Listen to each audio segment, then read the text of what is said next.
శివరాత్రి మహోత్సవాలకు సంబంధించి doctor BR Ambedkar Draksharamam నుంచి మా ప్రతినిధి సాయి కృష్ణ ప్రత్యక్ష ప్రసారం ద్వారా అందిస్తారు.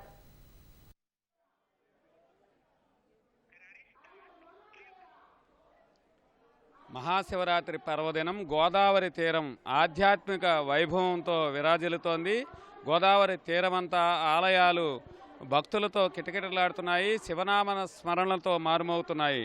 రాజమహేంద్రవరంలో గోదావరిలో పుణ్యస్నానాలు ఆచరిస్తున్నారు. తెల్లవారుజాము నుంచే భక్తులు విశేష సంఖ్యలో గోదావరిలో పుణ్యస్నానాలు ఆచరించారు. ఇంకా రాజమహేంద్రవరం వద్ద పుష్కర్ ఘాట్, అట్లాగే కోటిలింగాల ఘాట్తో పాటు 11 ఘాట్లు నగరపాలక సంస్థ ఏర్పాటు చేసింది. అక్కడ పూర్తి స్థాయిలో రద్దీ కొనసాగుతోంది. ఉమా మార్కండేయ స్వామి, ఉమా కోటిలింగేశ్వర స్వామి ఆలయాలతో పాటు నగరంలోని పలు ఆలయాల్లో భక్తులు పూర్తి స్థాయిలో ఆలయాలకు బారులు తీరి తరలి వస్తున్నారు. ఇప్పుడు ప్రస్తుతం మనం డాక్టర్ బిఆర్ అంబేద్కర్ కోనసీమ జిల్లాలోని ప్రముఖ పంచారామ క్షేత్రం ద్రాక్షారామంలో ఉన్నాం. 12వ శక్తిపీఠం మాణిక్యాంబ సమేత ద్రాక్షారామ భీమేశ్వరుడి దర్శనానికి తెల్లవారుజాము నుంచే అశేష భక్తజనం తరలివచ్చారు.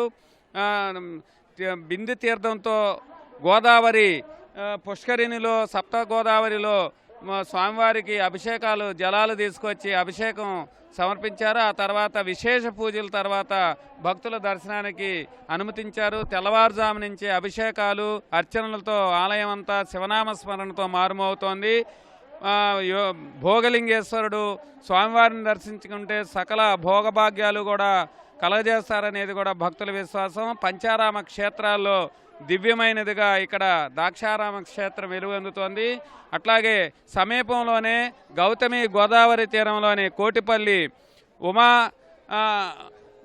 ఛాయా కోటిలింగేశ్వర స్వామివారు అక్కడ భక్తులు పెద్ద సంఖ్యలో దర్శించుకుంటున్నారు. గౌతమి గోదావరిలో పుణ్యస్నానం ఆచరించి స్వామివారిని దర్శించుకుంటున్నారు. ఆ తర్వాత వారంతా కూడా ద్రాక్షారామ క్షేత్రానికి తరలివస్తున్నారు. అలాగే కోనసీమ జిల్లాలోనే ముమ్మిడివరం నియోజకవర్గం మురమళ్ళలోని భద్రకాళి సమేత వీరేశ్వర స్వామి, అలాగే పార్వతీ సమేత కుండలేశ్వర స్వామి కూడా దర్శనానికి భక్తులు బారుతీరారు. కాట్రేనికోన మండలంలోని సముద్ర తీరంలో ఉన్న మత్స్యకారులు వైభవంగా నిర్వహించుకునే మగసాని తెప్పలో కూడా అక్కడికి కూడా భక్తులు సముద్రంలో పడవల ద్వారా వెళ్ళి పెద్ద సంఖ్యలో స్వామివారిని దర్శించుకుంటున్నారు. కాలభైరవ క్షేత్రంలో విశేష పూజలు, అక్కడ శివార్చనలతో మా తీర ప్రాంత గ్రామం సముద్రంలో ఉండే మగసాని తెప్పలో కూడా అధిక సంఖ్యలో భక్తులు దర్శించుకుంటున్నారు. కొత్తపేటలోని ఉమా కొప్పులింగేశ్వర స్వామి, అట్లాగే పలివెల క్షేత్రంలో కూడా అధిక సంఖ్యలో దర్శించుకుంటున్నారు.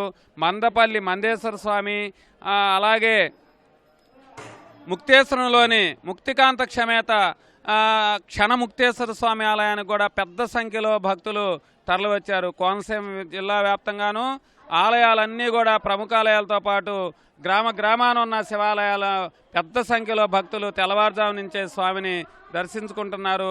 విశేష సంఖ్యలో అర్చనలు అలాగే అభిషేకాలు చేస్తున్నారు. కాకినాడ జిల్లాలోనే మరో పుణ్యక్షేత్రం, ప్రముఖమైన క్షేత్రంగా 10వ శక్తిపీఠం పురోహితిగా అమ్మవారు, అలాగే కుక్కటేశ్వర స్వామి ఆలయానికి కూడా పెద్ద సంఖ్యలో భక్తులు తరలివచ్చారు. అక్కడ పాదగాయ క్షేత్రంలోని పుష్కరిణిలో స్నానాలు ఆచరించి కుక్కటేశ్వర స్వామికి అభిషేకాలతో తెల్లవారుజాము నుంచి వచ్చారు. ఇక్కడ తెలుగు రాష్ట్రాలతో పాటు మహారాష్ట్ర, ఒడిశా నుంచి కూడా రాత్రి పెద్ద సంఖ్యలో పిఠాపురం క్షేత్రానికి భక్తులు తరలివచ్చారు. ఉమ్మడి తూర్పుగోదావరి జిల్లా వ్యాప్తంగా అన్ని ఆలయాల్లోనూ భక్తులు పెద్ద సంఖ్యలో ఉన్నారు. అట్లాగే ఏలేశ్వరంలో స్నానాలు ఆచరించి ఏలేశ్వరంలోని శివాలయంలోను, అట్లాగే పోలవరం జిల్లా రంపచోడవరంలోని రంప శివాలయంలోనూ కూడా భక్తులు విశేష సంఖ్యలో ఇక్కడ దర్శనానికి బారులు తీరుతున్నారు. ఇంకా రాత్రి అయ్యే కొద్దీ ఆలయాలన్నీ కూడా కిటకిటలాడుతున్నాయి. మధ్యాహ్నం తర్వాత మహాశివరాత్రి పర్వదినం తిది ఉండటంతో రాత్రికి పెద్ద సంఖ్యలో ఆలయాలన్నీ కూడా భక్తులతో కిటకిటలాడనున్నాయి. ఆ మేరకు దేవాదాయ శాఖ పూర్తి స్థాయిలో ఏర్పాట్లు చేసింది.